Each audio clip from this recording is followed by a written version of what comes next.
Hi traders, welcome back to my channel. So today I want to do a new educational video. I've talked in the past here. If you haven't seen, I recommend you go check out all my early videos from my channel from, a year and a half ago or so. I had a lot of content in the beginning and I did touch on this. There's a video I have on the best type of levels and how to identify good support and resistance levels. So today I thought I would just make a little update on that video with a more brief summary of it, and I'm going to discuss with you the 5 elements that I look for when I want to identify good levels of horizontal support and resistance to trade off. Okay, so we're just going to go down this list one by one.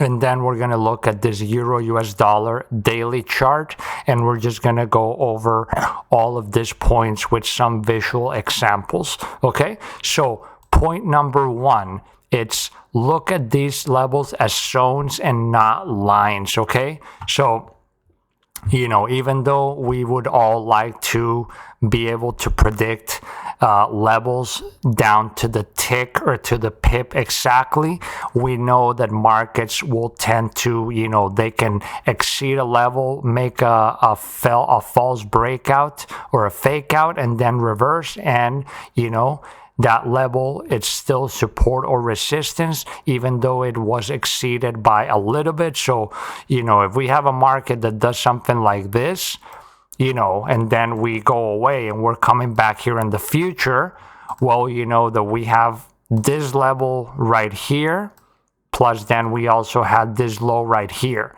So then we should look at all this as like a zone. When I have several points here that the market has hit, sometimes I would draw it as a straight line, trying to use the most confluence of hits, or what I recommend doing too is just draw it as a rectangle covering that whole area. So that way when market is coming back, you know that there's sort of more of a range to play with here, instead of just looking specifically for a just a direct line of an exact level to use. Okay, now point number 2 is the amount of hits on both sides. So first thing is, one of the misconceptions when traders are starting to learn is that they're told, that if a level is hit multiple times, the more a level is hit, the stronger it is. And this is not true, in the sense that the more a level is hit from the same side, that means each time this level is getting hit, there's more and more orders being consumed. And also, if there's traders, large traders that are holding this level, buying all the aggressive selling going on here, if this is just going to keep pounding and pounding, there might be a point where that person or that player is just going to bail out, and then eventually this can just cave through. So actually, if a level keeps getting hit repeatedly and we're just getting smaller and more smaller reactions off of it, and volumes are going down, then that usually means that this level could just be getting broken through.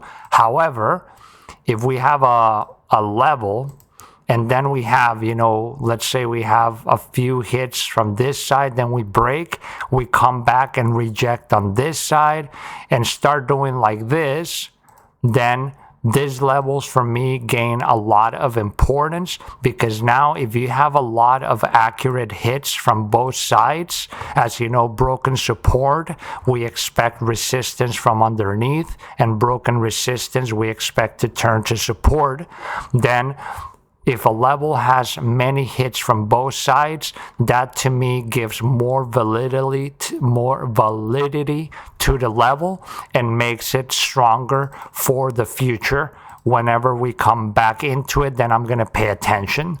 Then the third guideline I use is how recent the hits are. Okay, so if we have, let's say, something like this, a market that's coming like this, and we're now over here, well, I mean, I know there's sort of areas here of support, but if we're coming right around here, then I'm going to pay most attention to the more recent levels of support that we had around this price.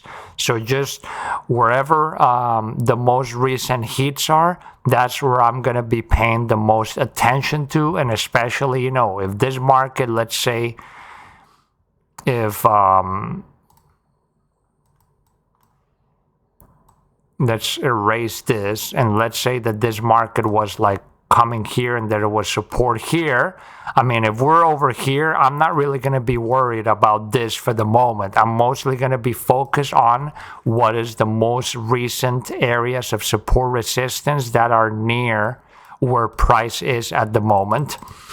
Then the fourth point is how large the reactions are off of the level.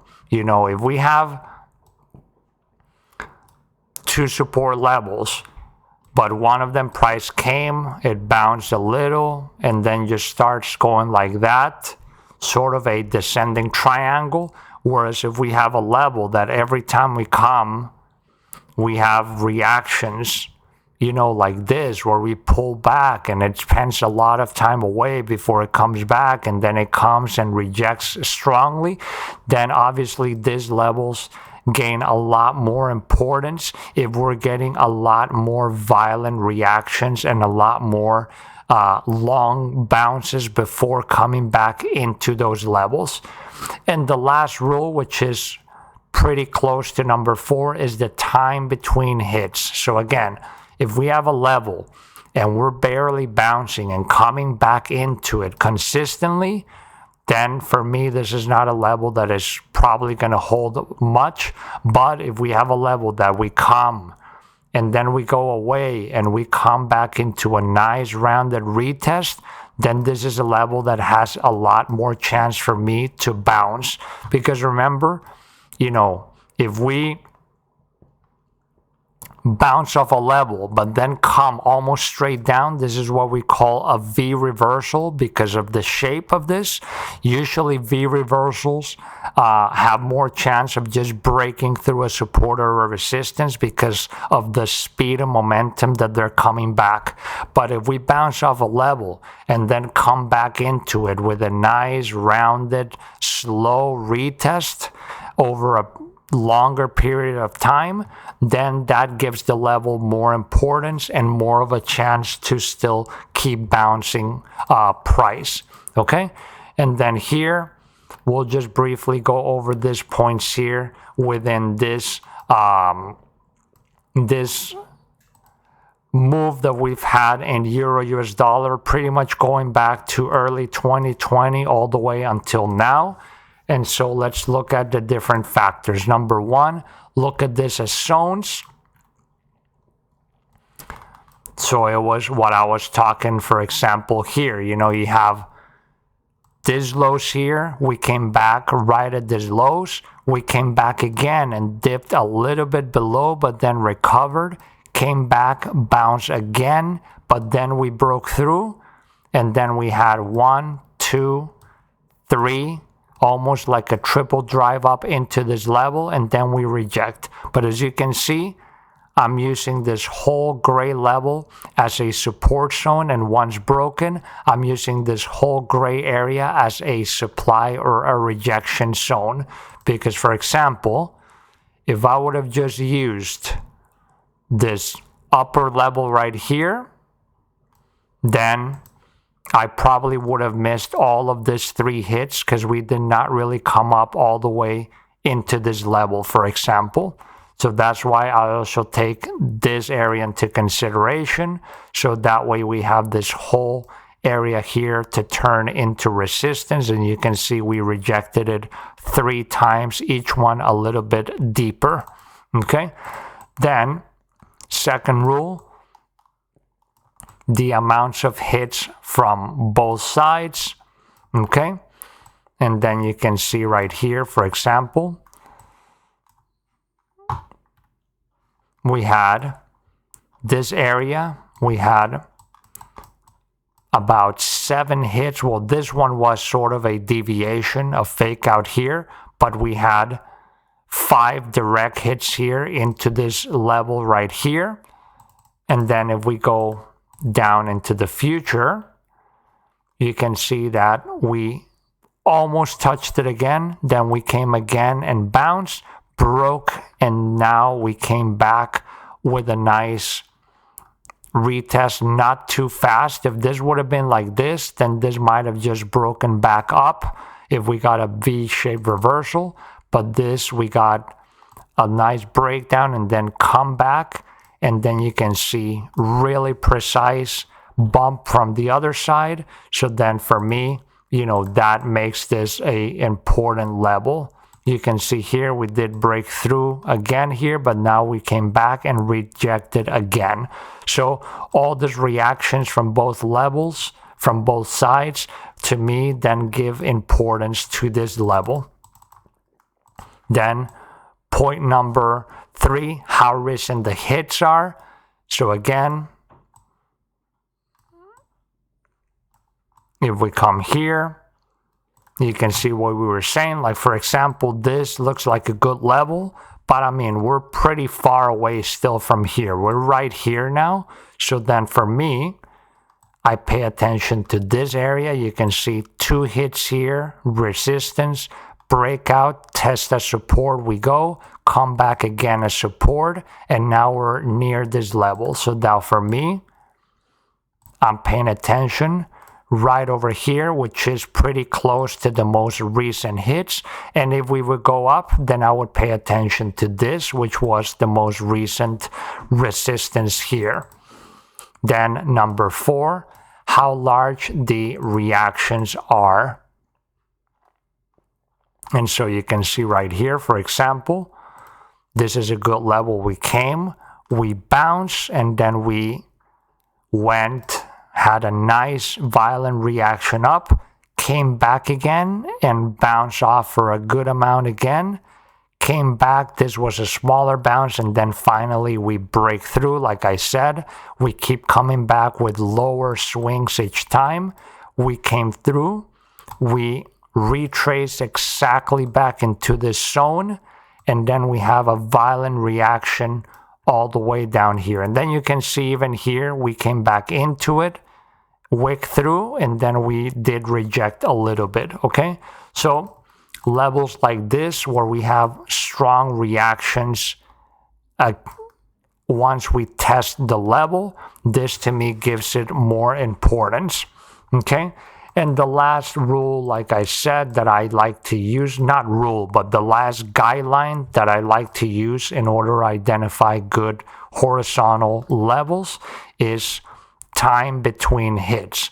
So for example, here, this is an area where we did not have good time between hits. You can see we came in here, bounced, and pretty much just, about 2 weeks later, this is a daily chart, we're right back into that level, making lower swing highs, and then the level just breaks here, okay?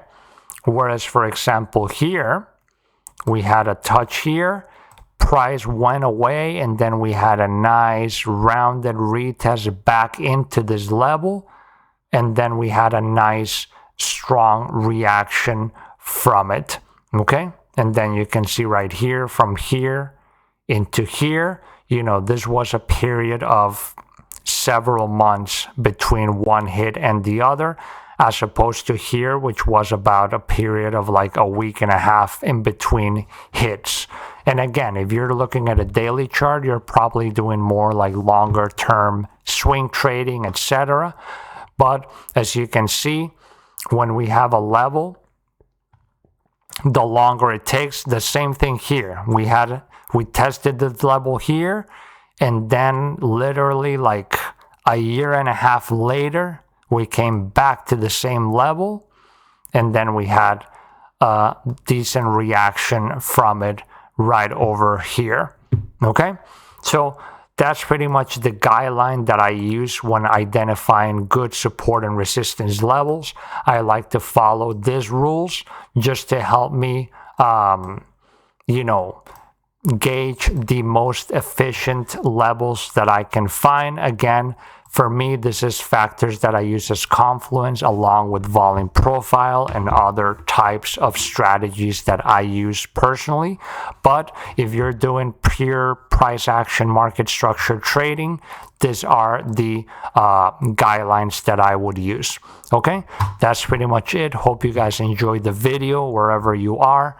Remember, subscribe to the channel, hit thumbs up, and turn notifications on. This helps this whole project keep going and making more free content for you here. If you want to learn more about my own strategies for day trading, swing trading, using order flow, volume profile, etc., check out my course page, which is down here and in the description in the video description as well. Okay, that's pretty much it. Take care, and I'll see you in the next video.